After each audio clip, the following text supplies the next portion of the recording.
بار سوال ہے ہم نے اس ملک کے جزیرے پر ہم کو 100 بار سوال ہے ہم نے اس ملک کے جزیرے پر ہم کو یہ اہل جنوب بتلائیں کہ کیا ہم نے دیا ہے عالم کو. پھر بھی ہم سے سوال کیا جاتا ہے ہندوستان میں تمہارا مستقبل روشن کیسے ہوگا؟ حاضر کیا نوجوانوں سرزمین ہند کی پکار سنو. مجھے یاد ہے کہ تمہارے اسلاف و اکابر نے عزت و حرمت کا تاج پہنایا ہے. میری گردن سے تمہیں غلامی کو اتارا ہے. تمہارے آبا نے ہمیں جنت نشان بنایا ہے. رام لیلا کی حرمت دی ہے. ادھر میرا کی بلندی عطا کی. تمہارے شان شمال نے ہمارے سینے کی دل کو تاج محل کے عظمت جمال سے سنوارا ہے. مگر پھر تو وہ آبائی تمہارے تم کیا ہو؟ مگر پھر تو وہ آبائی تمہارے تم کیا ہو؟ ہاتھ پہ ہاتھ دھرے منتظر پردہ ہو. تم ٹیپو سلطان کی اولاد ہو مگر تم نے چنا تو بسارت نہیں ہے. تم شاہ اسماعیل شہید کے لادے ہو مگر تم نے وہ جذبہ کے تحت اور نبی سے عشق و محبت نہیں ہے. تم شاہ گلہم کے فرزند ہو مگر تم نے وہ خلوص ولایت کی فراوانی نہیں ہے. تم شاہ نظام کے سکون ہو مگر تم نے وہ عہد خدا اور دنیا سے بیزاری نہیں ہے. تم اقبال کے شہزائی ہو مگر تم نے وہ فکر و پرواز نہیں ہے. تم ابو کلام آزاد کے نوجوان ہو مگر تم نے عبادت کی قابلیت نہیں ہے. تم آقا اللہ شاہ بخاری کے جانشی ہو مگر تمہاری زبان میں وہ طاقت نہیں ہے. پھر تمہارا مستقبل کیسے روشن ہو سکتا ہے؟ تمہیں عزت و سربلندی کیسے مل سکتی ہے؟ حکومت کا تخت و تاج تمہارے قدموں میں کیسے آ سکتا ہے؟ مسلمانوں تم نے اپنے ماضی کو بھلا دیا. تم نے اپنے آقا کو جہاں سید الکونین صلی اللہ علیہ وسلم کی اسوہ حسنہ کو برائے طاق رکھ دیا.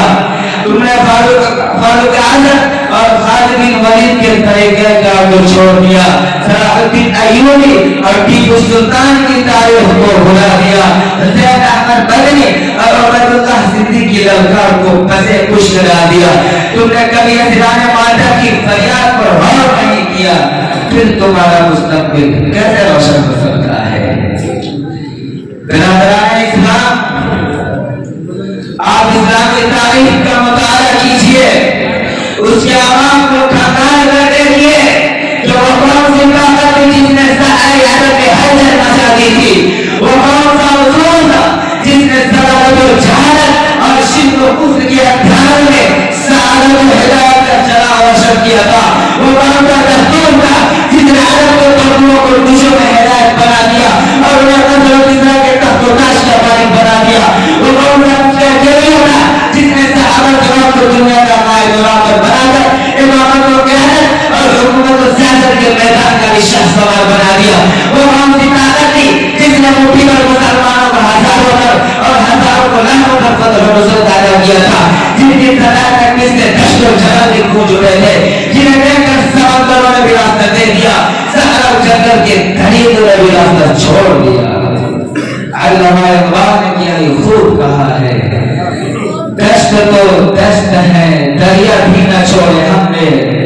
دشت تو دشت ہے دریا بھی نہ چھوڑے ہم نے.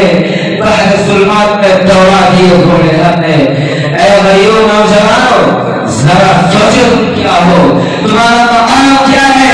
مسلمانوں تم بھی تو جسے غلام نے خیر حکومت کا لقب دیا ہے. تم بھی تو جسے دنیا کی امامت و قیادت کے لیے منتخب کیا گیا ہے. قرآن کہتا ہے وَجَعَلْنَاكُمْ أُمَّةً وَسَطًا لِتَكُونُوا شُهَدَاءَ عَلَى النَّاسِ. تم بھی تو جسے رب العالمین نے تم العالمہ کا وعدہ کیا. پھر تم مغلوب و مغلوب کیوں ہو رہے ہو؟ ذلت و رسوائی تمہارا مقدر کی اتر چکی ہے. تم سے تمہارے مستقبل کا سوال کیوں ہو رہا ہے؟ کیا قرآن کا وعدہ غلط ہے؟ نہیں قرآن کا وعدہ سچا ہے. اللہ کا وعدہ پختہ ہے. اٹھاؤ تاریخ دیکھو. جب تک تم خیر امت کے فریضہ کو انجام دیتے رہے تو تم نے امامت و قیادت کے منصب پر فائز رہے. جب تک تم نے ایمان کامل یقین طاقت اور عمل قیام کا جذبہ کار فرما رہا. عزت و عزت رفعت و بلندی تمہارے قدم چومتی رہی. مشرق سے مغرب تک شمال سے جنوب تک تمہاری حکمرانی تھی. بڑے بڑے جاؤ عشق